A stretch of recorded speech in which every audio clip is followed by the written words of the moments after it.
하늘에 계신 하나님 아버지, 이 아름다운 주일 아침 샘물의 성도들 모여 함께 찬양하며 예배하는 축복 속에서 아름다운 한 주를 시작하게 하심을 감사드립니다. 매일의 삶 속에서 아버지의 이름을 높이고 아버지로 인하여 즐거워하는 샘물교회 되길 원합니다. 택하여 불러주시고 자녀 삼아 주시어 각자의 삶 속에서 성령의 충만함을 체험하고 살아가는 축복 속에도 오늘도 주님을 만나고 돌아가는 귀한 하루 되게 인도하여 주시옵소서. 특별히 살아 운동력 있는 말씀으로 제 삶을 채워주시어 매일 드려지는 묵상과 필사, 암송을 통하여 어지러운 세상 속에서 주님과 가까워지는 샘물교회 성도를 되게 인도해 주시기를 기도드립니다. 꺼져가는 불길 같은 샘물교회에 새로운 사역의 기름을 부어주시고 세워주신 최상복 목사님을 통해 샌디에고 지역에 꼭 필요한 주님의 교회로 이끌어 주시기를 기도드립니다. 세상의 것들로 채워지는 교회가 아닌 복음의 완전함과 성령의 충만함으로 가득한 교회, 그런 샘물교회로 주님 앞에 나아가길 원합니다. 매주마다 강단에서 선포되는 말씀을 통하여 저희의 죄와 무죄함이 폭로되고 주님의 은혜의 날개 아래서만 참된 안식과 세상을 살아가는 지혜를 얻을 수 있음을 깨닫게 하여 주시기를 기도드립니다. 특별히 선교와 전도 사역에 헌신케 하심을 감사드립니다. 각자의 가정과 지역사회, 더 나아가 세계를 가슴에 품고 주님이 오시는 그날 고대하며 담대히 살아가는 교회를 인도해 주시옵소서. 저희들의 각자의 작은 불꽃들이 전 인류를 구원하는 거룩한 선교의 횃불이 되게 인도해 주시오며 주님 앞에 착하고 충성된 청지기로서의 삶을 살아갈 수 있도록 인도하여 주시옵소서. 주님, 특별히 이 아침에 흩어져 있는 성도들을 위해 기도드립니다. 육체의 아픔을 갖고 살아가는 성도들의 기도소리를 들으실 줄 믿습니다. 저희들은 다 알 수 없는 많은 육체의 고통 가운데 주님 앞에 주님의 인도하심을 겸손히 따르게 하여 주시오며 모든 성도들과 가족들이 기도와 돌봄으로써 주님 앞에 더욱더 가까워지도록 저희를 보호하여 주시옵소서. 또한 원근 각처에서 예배에 참석하지 못하는 성도들 어디에 있든지 이 자리를 기억하고 함께 예배하는 축복 허락하여 주시오며 이 예배의 처소에 있는 이 빈자리들이 주님을 간절히 만나고자 하는 성도들로 가득 채워질 줄 믿사오며 이 모든 말씀 예수님 이름으로 기도했습니다.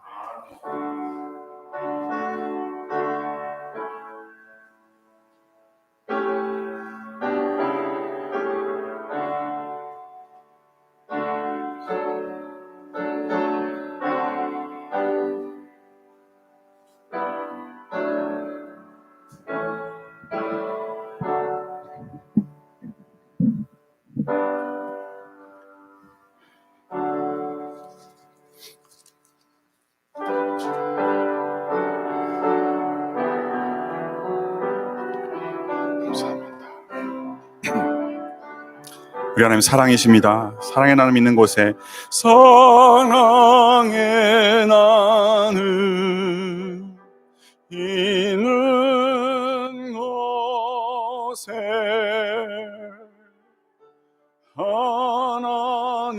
하나님께서 계시더라. 우리 형제자매를 향해 고백합시다. 사랑의 나눔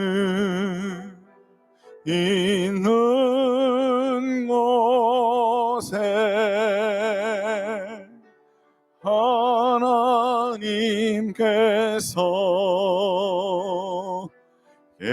계시도. 사랑의 하나님이 우리의 가장 깊은 곳에 찾아오십니다. 사랑의 나눔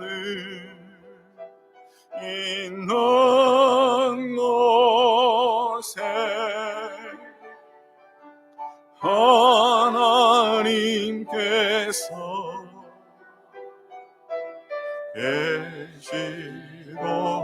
계시도다. 우리 옆에 분에게 이렇게 고백하겠습니다. 사랑합니다. 축복합니다. 사랑합니다. 축복합니다. 네, 환영합니다. 감사합니다. 한 주간 잘 지내셨죠? 네. 변함없는 하나님의 그 사랑이 우리를 이끌고 계심을 믿습니다. 오늘 주신 말씀 함께 봉독하기 원하며 누가복음 15장 11절부터 32절 말씀, 저와 우리 함께 살아계신 하나님의 말씀을 봉독해 올리겠습니다. 시작. 또 이르시되 어떤 사람에게 두 아들이 있는데 그 둘째가 아버지에게 말하되 아버지여 재산 중에서 내게 돌아올 분깃을 내게 주소서 하는지라.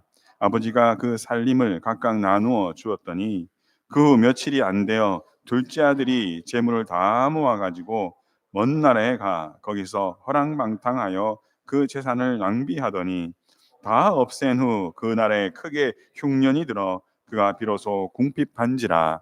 가서 그 나라 백성 중 한 사람에게 붙여 사니 그가 그를 들러 보내어 돼지를 치게 하였는데 그가 돼지 먹는 지엽 열매로 배를 채우고자 하되 주는 자가 없는지라. 이에 스스로 돌이켜 이르되 내 아버지에게는 양식이 풍족한 품꾼이 얼마나 많은가. 나는 여기서 줄여 죽는구나. 내가 일어나 아버지께 가서 이르기를 아버지 내가 하늘과 아버지께 죄를 지었사오니 지금부터는 아버지의 아들이라 일컬음을 감당하지 못하게 인다. 나를 품꾼의 하나로 보소서 하리라 하고 이에 일어나서 아버지께로 돌아가니라. 아직도 거리가 먼데 아버지가 그를 보고 측은히 여겨 달려가 목을 안고 입을 맞추니 아들이 이르되 아버지 내가 하늘과 아버지께 죄를 지었사오니 지금부터는 아버지의 아들이라 일컬음을 감당하지 못하게 있나이다 하나 아버지는 종들에게 이르되 제일 좋은 옷을 내어다가 입히고 손에 가락지를 끼우고 발에 신을 신기라. 그리고 살진 송아지를 끌어다가 잡으라. 우리가 먹고 즐기자.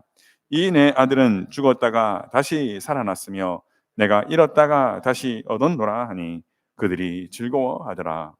맏아들은 밭에 있다가 돌아와 집에 가까이 왔을 때에 풍악과 춤추는 소리를 듣고 한 종을 불러 이 무슨 일인가 물은데 대답하되 당신의 동생이 돌아왔음에 당신의 아버지가 건강한 그를 다시 맞아들이게 됨으로 인하여 살진 송아지를 잡았나이다 하니 그가 노하여 들어가고자 하지 아니하거늘 아버지가 나와서 고난데 아버지께 대답하여 이르되 내가 여러의 아버지를 섬겨 명을 어김이 없거늘 내게는 염소 새끼라도 주어 나와 내 벗으로 즐기게 하신 일이 없더니 아버지의 살림을 장녀들과 함께 삼켜버린 이 아들이 돌아오매 이를 위하여 살진 송아지를 잡으셨나이다.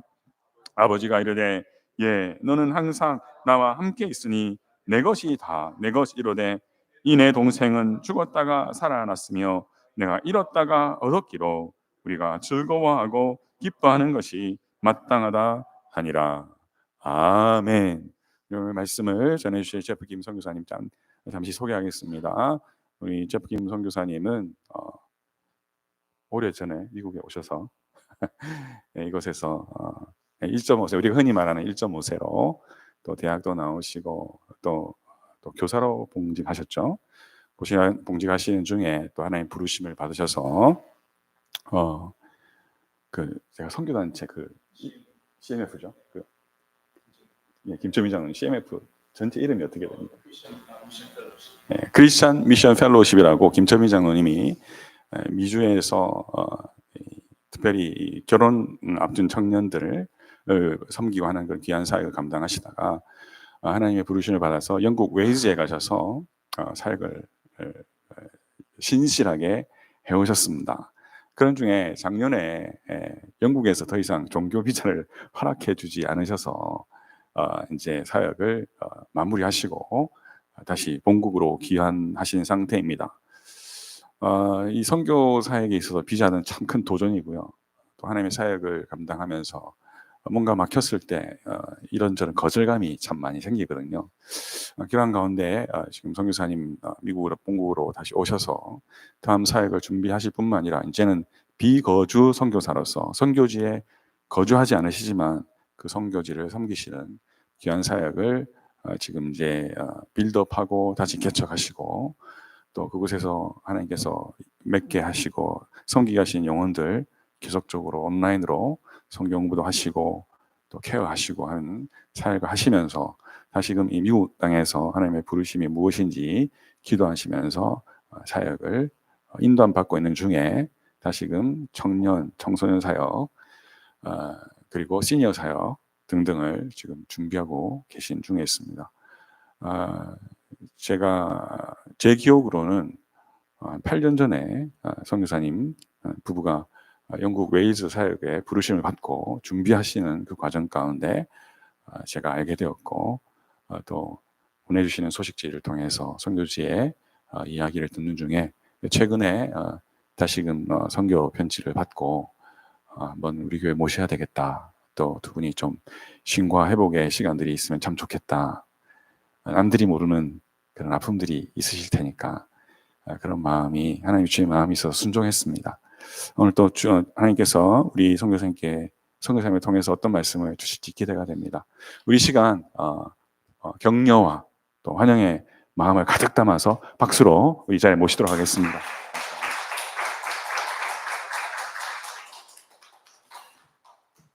모든 영광 하나님께 올려드립니다. 최성원 목사님께서 너무 근사하게 이렇게 소개해 주셔서 너무 감사하고 또한 샌디에고 샘물교회 교인 여러분 또 목사님이 이렇게 부족하지만은 저희 부부 불려주셔서 하나님 말씀 전할 수 있는 귀한 기회 주셔서 감사합니다. 말씀 듣기 전에 먼저 기도하고 시작하도록 하겠습니다.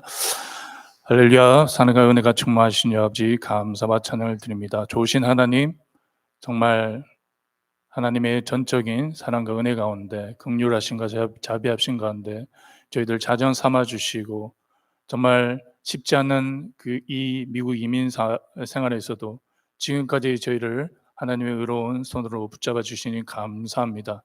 하나님, 저희들 지나간 시간들을 바라봤을 때 한순간 한순간 한날 한날 어려울 때나 즐거울 때나 아버지 도전이 있을 때나 아파할 때나 기뻐할 때나 즐거울 때나 하나님의 은혜가 아니었으면 어떻게 저희들이 이 자리에서 하나님께 예배드릴 수 있겠습니까?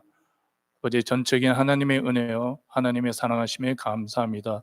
아버지 이 시간에 하나님의 말씀 전하며 듣기 원합니다. 부족한 입술에 주님 기름 부어 주셔서 온전히 인간의 부족한 모습들은 감추어 주시었고 하나님께만 영광 받아 주시었고 하나님의 진리 되신 말씀이 온전히 선포되어 우리의 지쳐진 심령이 다시 아버지 회복되며 상한 심령이 회복되며 아버지 다시 한번 격려받고 인커리지 되어 아버지 이 험한 세상에 이겨낼 수 있는 귀한 생명 말씀 될 수 있도록 축복하여 주시옵소서. 아버지 모든 시종을 주님께 부탁드리며 예수 그리스도를 감사하며 기도드렸습니다. 아멘. 하나님 아버지의 마음이라는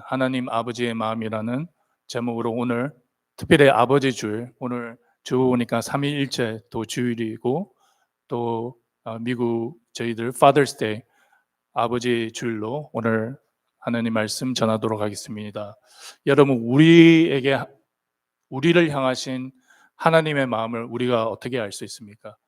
보이지도 않는 하나님, 우리가 육신의 아버지는 우리가 전화 걸어서 또 어저께 저희 아버지께 전화 드리고 해피 파더스 데이 말씀드리고 또 주중에 또 만나 뵙고 식사도 하고 이렇게 우리가 보일 수 있는데 보이지 않는 우리 하나님은 우리가 어떻게 알 수 있습니까? 알 수 있습니다. 이것이 하나님의 은혜인 것입니다. 우리를 향한 하나님 마음은 그분이 우리를 사랑한다는 것으로 알 수 있습니다. 세상적인 아버지의 사랑과 하나님 아버지의 사랑은 어떻게 다릅니까? 세상의 아버지의 사랑은 조건적이고 일시적입니다. 하지만 하나님 아버지의 사랑은 무조건적이고 영원합니다.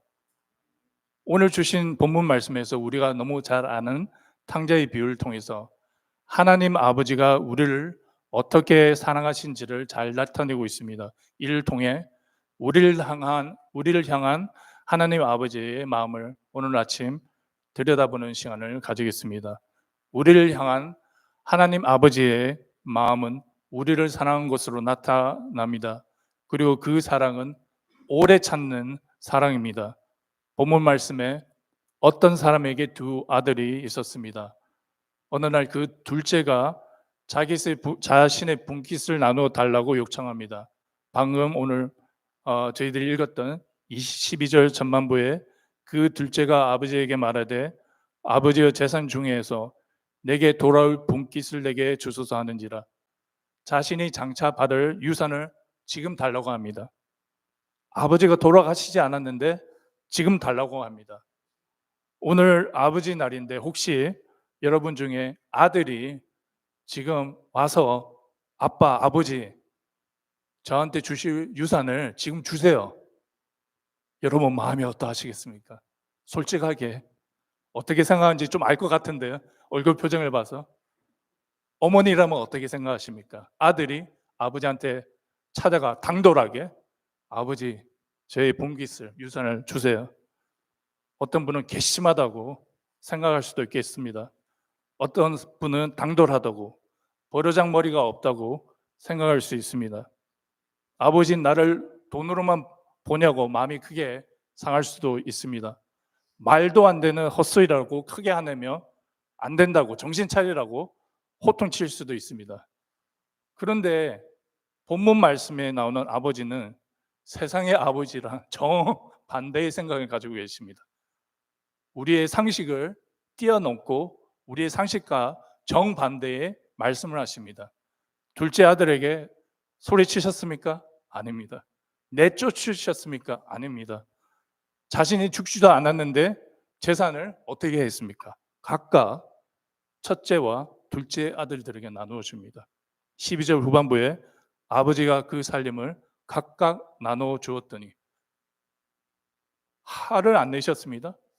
정신이 나갔냐고 호통치지도 않으시고 내쫓지도 않으셨습니다. 아무 말 없이 아버지가 그 살림을 각각 나누어 주었더니 아버지는 어떠한 마음으로 그렇게 하셨을까요? 그 상황에서 아버지는 마음은 무엇이 있었을까요? 뻔히 받은 재물로 제약된 길로 갈 것이라는 것을 알고도 왜 자신의 재산을 둘째에게 벌써 나누어 주었습니까? 아들이 둘째가 어떻게 그 재산을 쓸 것인가 과연 몰랐을까요? 아닙니다. 아버지는 분명히 알고 있었습니다. 왜 하나님 아버지는 자녀된 우리가 제약된 길로 가더라도 강제적으로 막지 않으십니까? 왜냐하면 하나님 아버지는 우리를 사랑하시기 때문입니다. 이게 이율배반적인 말씀이 아니십니까? 우리의 상식에 상식과 정반대의 말씀 아니십니까? 우리를 사랑하시기 때문입니다. 그리고 오래 참으시는 사랑으로 여러분과 저를 사랑하시기 때문입니다. 하나님의 사랑은 우리를 인격적으로 대하십니다. 그렇게 절대로 강압적으로 화를 낸다거나 소리 지르시거나 푸시하시지 않으십니다. 설령 잘못된 길을 가더라도 오래 참으시면서 우리가 올바른 선택을 할 수 있도록 변함없이 조건 없이 우리를 오래 참으시면서 사랑하십니다. 우리 하나님 너무 좋지 않으십니까?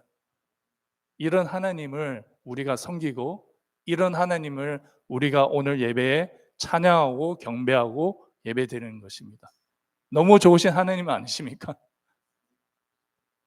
하나님 아버지께서는 우리에게 무엇이 가장 좋은 것인지 알지만 그것을 가지라고 우리에게 강요하지 않으십니다. 그러나 그것을 깨닫고 마음을 돌이켜 그것을 구할 때까지 끝까지 참고 기다리십니다.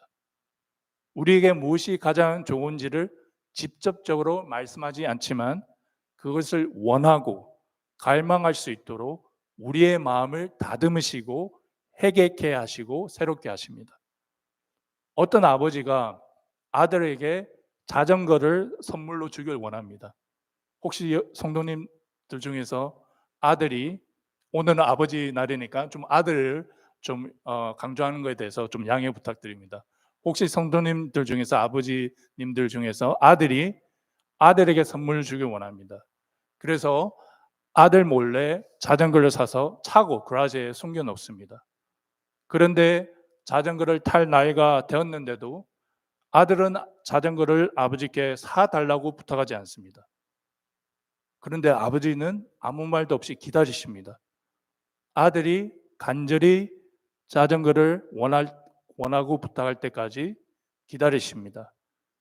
왜냐하면 간절히 원하지 않는데도 아버지가 벌써 사놓은 자전거를 아들에게 준다면, 그것도 강제적으로 그것을 준다면 아들은 그 자전거가 그 나이에 얼마나 소중하고 가장 최고의 선물인 것을 깨닫지 못할 것입니다. 그 자전거의 가치를 깨닫지 못할 것입니다. 그 결과로 자전거를 쉽게 내팽개칩니다. 시간이 지나고 아들은 서서히 자전거를 타고 싶은 갈망이 생기기 시작합니다. 그리고 마침내 아버지께 자전거를 사달라고 간절히 부탁합니다. 그때 아버지는 비로소 입가에 미소를 가득 띄우시고 차고에 숨겨놓았던 자전거를 아들에게 줍니다. 벌써 준비된 선물을 받은 아들은 놀라면서 자전거로 인해 너무나도 기뻐합니다. 우리가 여러 가지 기도 제목을 놓고 하나님께 기도와 간구합니다. 어떨 때는 하나님께서 금방 응답해 주십니다. 어떨 때는 하나님께서 놓으라고 거절하실 때도 있으십니다. 어떨 때는 기다리라고 하십니다. 그렇지만은 하나님께서 우리에게 가장 베스트 타이밍에 하나님께서 우리에게 가장 좋은 선물을 주십니다. 우리가 기도하고 간구할 때 우리가 우리에게 가장 좋은 선물을 구하고 간구할 때 그때 하나님은 주십니다. 하나님 모든 상황에서 가장 좋은 선물을 항상 준비해 놓고 계십니다. 그리고 그것을 자율적으로 스스로 간절히 선택하도록 기다리십니다. 하나님의 사랑은, 오래 찾는 사랑은 고린도전서 13장 7절에 모든 것을 참으며 모든 것을 믿으며 모든 것을 바라며 모든 것을 견디는 사랑입니다. 우리가 올바른 선택을 할 것을 믿으며 바라며 견디시는 것이 바로 하나님의 사랑이옵나옵니다. 오래 참는 하나님의 사랑은 우리가 돌이킬 때까지 참고 기다리는 사랑입니다. 본문 말씀 누가복음 15장 13절에서 17절까지의 말씀을 제가 좀 드라마틱하게 디아처로 만들어 보았습니다. 유산을 아버지께로부터 받은 둘째 아들이 말합니다. 둘째 아들, 아버지 고마워요. 주신 유산으로 저 이제 떠나보려고요. 세상도 좀 보고 제 인생을 한번 살아보고 싶어요. 약간 좀 낯익은 말입니까? 아버지가 말씀하십니다. 그래, 조심해서 다녀오고 항상 기억하렴. 이 집은 언제나 내 집이다. 며칠 후 아들은 먼 나라로 떠난다. 처음엔 자유롭고 즐거운 삶을 즐기며 돈을 마구 쓰기 시작한다. 둘째 아들 생각하며 이게 진짜 사는 거지. 매일 파티에 좋은 음식, 좋은 친구들, 이래서 세상이 열렸다는 거야. 시간이 흐르고 돈이 모두 바닥나자 상황이 급변한다. 둘째 아들 주위를 둘러보며 이럴 수가, 이제 가진 게 하나도 없어. 게다가 이 나라엔 흉년까지 들어서 일자리도 없어. 겨우겨우 어떤 사람 밑에서 일하게 된다. 일은 돼지를 치는 일이다. 주인, 자, 너는 저 돼지 우리를 치워. 먹이도 주고 뒤처리도 내 몫이지. 아들은 돼지 머리통을 보며 자신의 처지를 한탄하기 시작한다. 둘째 아들 속으로 이게 뭐야? 배가 너무 고파서 돼지 먹이라도 먹고 싶다니. 사람 취급도 못 받고 내가 어쩌다 이렇게 됐지? 잠시 침묵 후 눈물을 머금고 혼자 말하기 시작한다. 둘째 아들, 아버지 집에는 품꾼들도 먹을 게 넘쳐나는데 나는 여기서 굶어 죽게 생겼네. 안 되겠다. 그냥 아버지께 돌아가서 잘못했다고 말해야지. 품꾼이라도 써달라고 부탁해야겠어. 13절부터 17절까지의 장면은 아들이 받은 육산을 세상에 나가 다 탕진하고 정신을 차리고 아버지의 품으로 다시 돌아가야겠다는 둘째 아들의 돌이킴과 회개의 모습이 나옵니다. 하나님은 오래 참는 사랑은 우리가 제약된 길에서 돌이킬 때까지 끝까지 참고 기다리는 사랑입니다. 그리고 우리가 돌이켜 회개하기 위해서는 겸손함을 가지고 아버지께 나아올 때 가능합니다. 아들의 진정한 회개는 자신의 하늘과 아버지의 죄를 지었다는 것을 인식하고 말로 인정하는 것부터 시작합니다. 겸손치 않는 죄인은 결코 자신이 지은 죄를 인식하지도 못하고 인정할 수 없습니다. 그런데 그런 아들의 회개하는 겸손함은 자신이 더 이상 아들의 지위를 가질 수 없고 품꾼이라도 되어 아버지께 돌아가겠다는 태도에서 나옵니다. 19절에 지금부터는 아버지의 아들이라 일컬음을 감당하지 못하겠나이다. 나를 품꾼의 하나로 보소서 하리라 하고, 우리를 향하신 하나님의 마음은 오래 참는 사랑입니다. 우리 또한 우리 서로를 향해 오래 참는 사랑을 해야 할 줄 믿습니다. 저희가 파송받은 CF 크리스천 미션 펠로십의 약자이기도 하지만은 크리스천 메리지 앤 패밀리 미니스트리입니다. 가정 사역을 하는 곳인데, 저희들이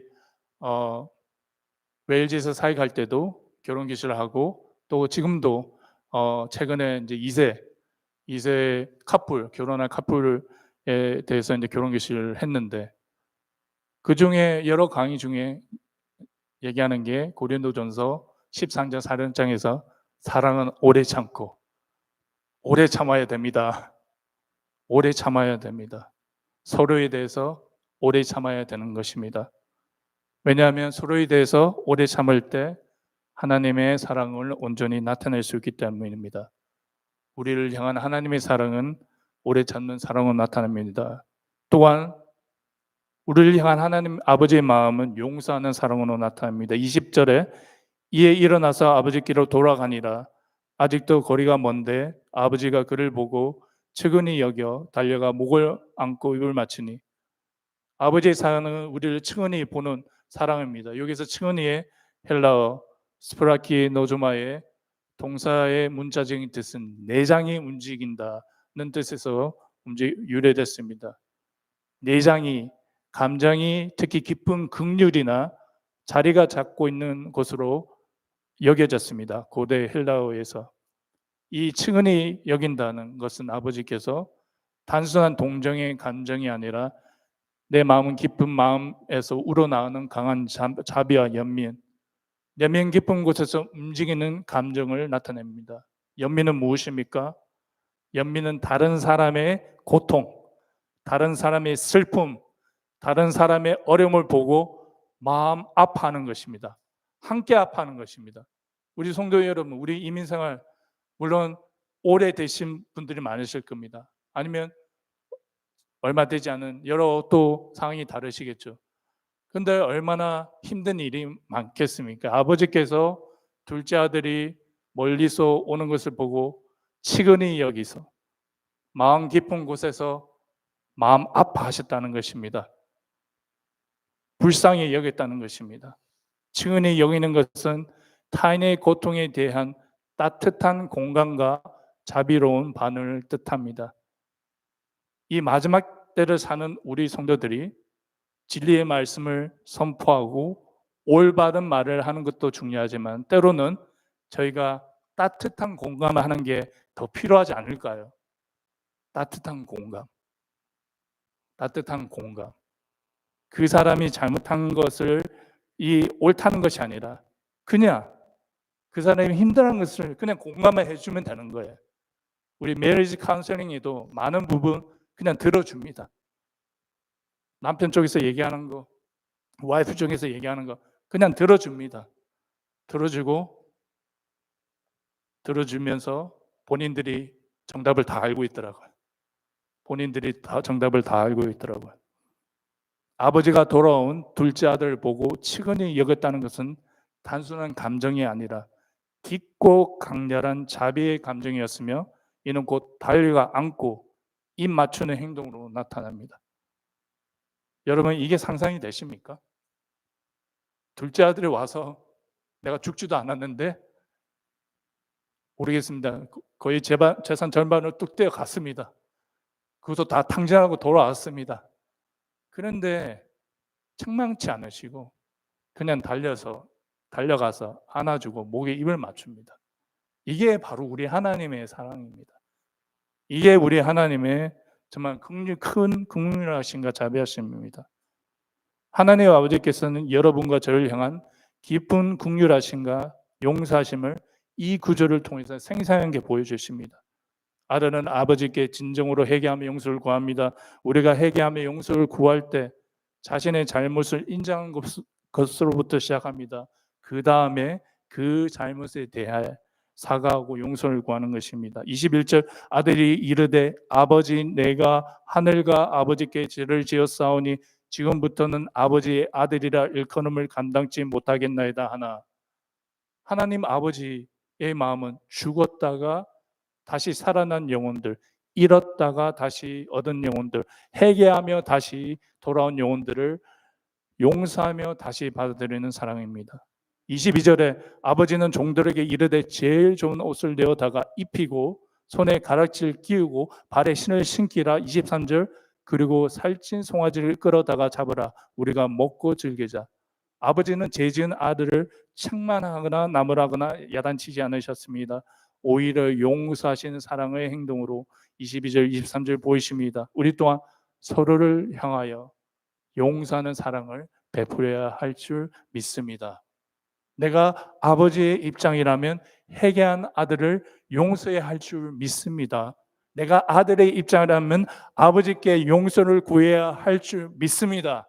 그럴 때 하나님께서는 우리의 지나간 잘못을 하나씩 지적질하지 않으시고 덮어주시고 그냥 용서해 주십니다. 그냥 용서해 주십니다. 내가 잘못하고 죄를 지은 사람들을 우리의 힘으로는 결코 용서할 수 없습니다. 그렇지만 우리가 만일 하나님 말씀하신 대로 서로 용서하라는 말씀을 먼저 순종할 때 하나님의 용서하신 사랑으로 우리의 마음을 충만하게 채워주셔서 그 충만한 용서의 사랑의 힘으로 우리가 용서하지 못하는 상대방이라도 사랑할 줄 믿습니다. 다시 예수님의 사랑은 어떠한 사랑입니까? 용서하는 사랑입니다. 여러분 간음하다가 잡혀온 여인 그 장면 잘 아시지 않습니까? 그 잡아온 서기관과 바리새인들과 군중처럼 즉각 그 자리에서 정죄하고 돌 들어 쳐 죽이라고 예수님은 말씀하지 않으셨습니다. 우리가 잘 알듯이 예수님은 아무 말씀 없이 땅에 무언가를 적기 시작합니다. 그리고 한참 후에 마침내 먼저 죄 없는 자가 돌 들어 그 여인을 먼저 치라고 말씀하시고 다시 땅에 앉아 아무 말 없이 또 무언가를 적기 시작합니다. 그리고 마침내 모든 사람들의 양심을 가책을 느껴 다 돌아간 후 예수님이 그 여인에게 물어보십니다. 너를 치려는 자들은 다 어디 있느냐? 여인이 아무도 없다고 하자 예수님이 나 또한 너를 정죄하지 않으니 가라. 그리고 더 이상 죄를 짓지 말라고 하십니다. 만약 하나님이 우리처럼 우리의 죄를 지금 이 자리에 오셔서 심판하신다면 우리 중에 저를 포함한 그 누가 하나님의 심판을 피할 자가 있겠습니까? 하나님이 우리가 죽을 수밖에 없는 죄의 빚을 예수 그리스도의 보혈의 피로 모두 탕감해 주셨는데 나에게 아주 작은 빚을 진 자의 빚을 탕감해 주기는커녕 그를 용서하지 않고 다 갚을 때까지 감옥에 가둬둘 수 있겠습니까? 그 빚진 자가 나에게 빚을 갚을 때까지 조금만 더 참고 기다려 달라고 예언하는데도 매정하게 그를 내칠 수가 있겠습니까? 우리 형제를 용서하지 않는 자는 하나님도 용서하지 않으십니다. 마태복음 18장 35절에 너희가 각각 마음으로부터 형제를 용서하지 아니하면 나의 하늘 아버지께서도 너희에게 이와 같이 하시라고 말씀하십니다. 오늘 이 진리를 듣는 여러분과 저가 이 시간에 우리가 마음으로부터 우리 형제 자매를 용서할 수 있도록 하나님의 은혜를 구하십시다. 하나님의 용서하신 사랑으로 나의 힘으로는 용서할 수 없지만은, 내가 정말 용서할 수 없지만은 저 형제, 저 자매, 저 자매 동안 하나님께서 예수 그리스도께서 십자가에 못 박혀 달려 돌아가시는데 그 사람을 용서할 수 있도록 하나님은 도와달라고 할 때, 그리고 우리가 용서할 때 여러분 큰 역사가 일어날 줄 믿습니다. 내가 용서하지 못함으로 인해서 얼마나 그 굴레, 제 굴레, 그 마음의 그 굴레에 우리가 있었습니까? 마음이 불편하고 마음에 하나님의 평강이 없고 기쁨이 없고 교회에 오더라도 입은 벌려서 하나님을 찬양하는 것 같지만 그 기쁨이 없습니다. 여러분 용서합시다. 왜냐하면 하나님께서 용서하라고 하셨고, 하나님이 만약에 우리가 그 말씀에 용서한다면 하나님께서 우리에게 크나큰 축복을 허락해 주실 줄 믿습니다. 우리를 향한 하나님의 마음은 용서하는 사랑으로 나타납니다. 마지막으로 우리를 향한 하나님의 마음은 회복시키는 사랑으로 나타납니다. 인간적인 사랑은 끊어진 관계를 회복시키는 사랑이 아닙니다. 왜냐하면 상대방을 더 파괴적으로 미워하고 상대방에 대해 무관심하고 상대방을 비난하고 정죄하며 이기심과 자기 중심의 사랑이기 때문입니다. 25절부터 30절에 일하는 아들의 마음을 잘 나타내고 있습니다. 이 구절들 또한 대화처로 바꾸어 봤습니다. 배경에 둘째 아들이 돌아오고 아버지는 큰 잔치를 베풉니다. 그때 큰 아들이 밭에서 돌아옵니다. 큰 아들 밖에서 돌아오며 집에서 음악 소리랑 춤추는 소리가 나네? 무슨 일이지? 하인 중 한 명을 불러 묻습니다. 큰 아들, 이게 다 무슨 일이야?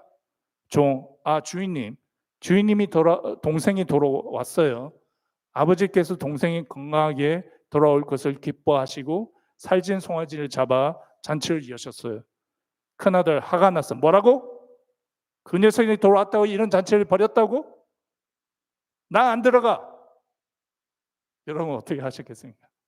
솔직히 저도 그 큰아들 같이 했을 것 같아요. 나 안 들어가.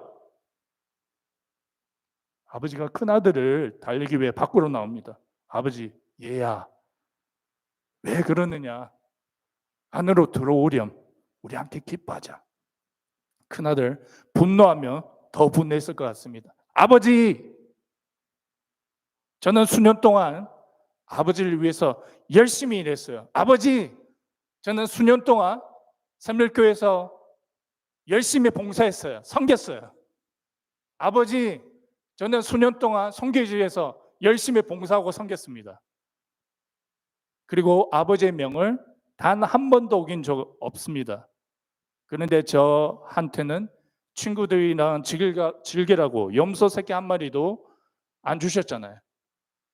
그런데 아버지의 재산을 저 창녀들과 함께 다 탕진한 아이가 돌아왔다고 그놈한테는 살찐 송아지를 잡아주시다니요.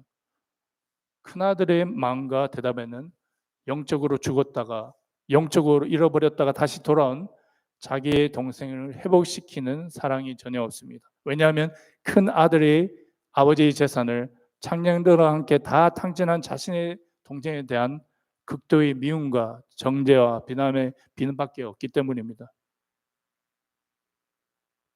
한 번도 아버지의 명을 거역하지 않은 그가 아버지가 자기를 위해서 즐기라고 염소 새끼 한 마리라도 안 주셨다고 불평합니다.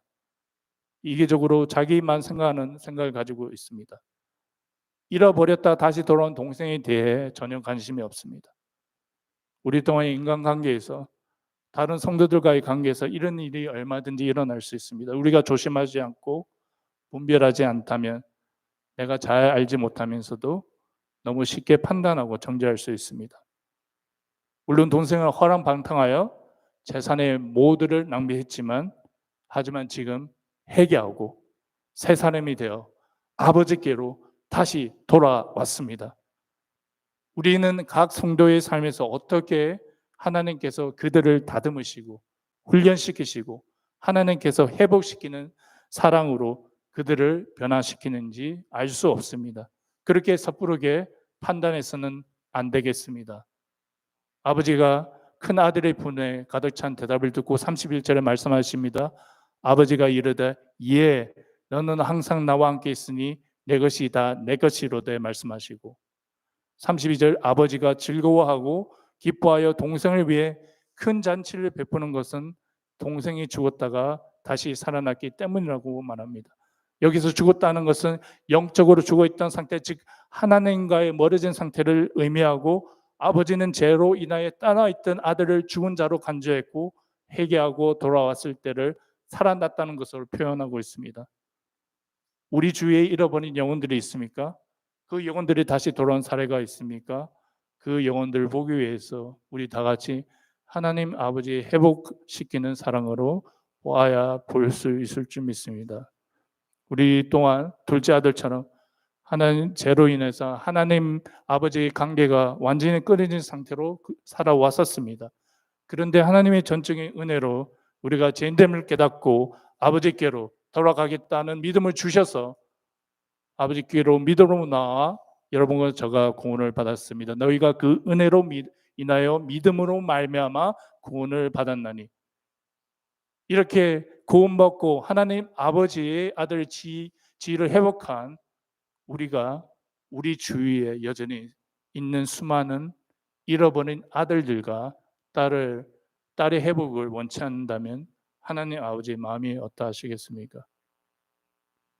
그들이 돌아왔을 때 주 안에서 회복되어 하나님의 아들과 딸의 지위가 다시 회복되고 다시 세워지도록 회복시키는 하나님의 사랑으로 그들을 영접해야 될 것으로 믿습니다.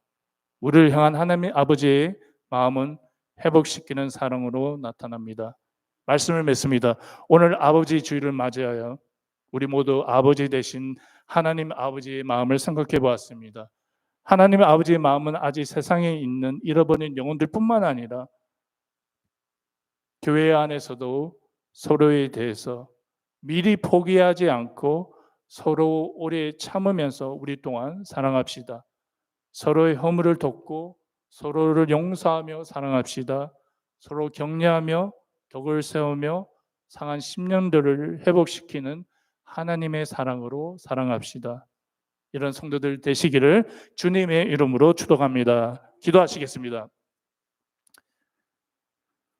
하나님 아버지, 오늘 이렇게 아버지 주일을 맞아 예배 자리에 우리 모두를 불러주셔서 정말 감사합니다. 우리 각자에게 육신의 아버지를 허락해 주신 것도 감사합니다. 아버지들이 자녀들을 위해 수고하고 헌신해 온 삶을 생각할 때 참 귀하고 감사한 마음이 듭니다. 하지만 그보다 더 감사한 것, 우리 모두가 하늘 아버지가 되어주신 하나님이 계시다는 사실입니다. 오늘 말씀을 통해 아버지의 마음을 다시 알게 해주셔서 감사합니다. 예수님이 십자가의 사랑을 통해 하나님의 마음을 보여주신 것도 너무 감사합니다.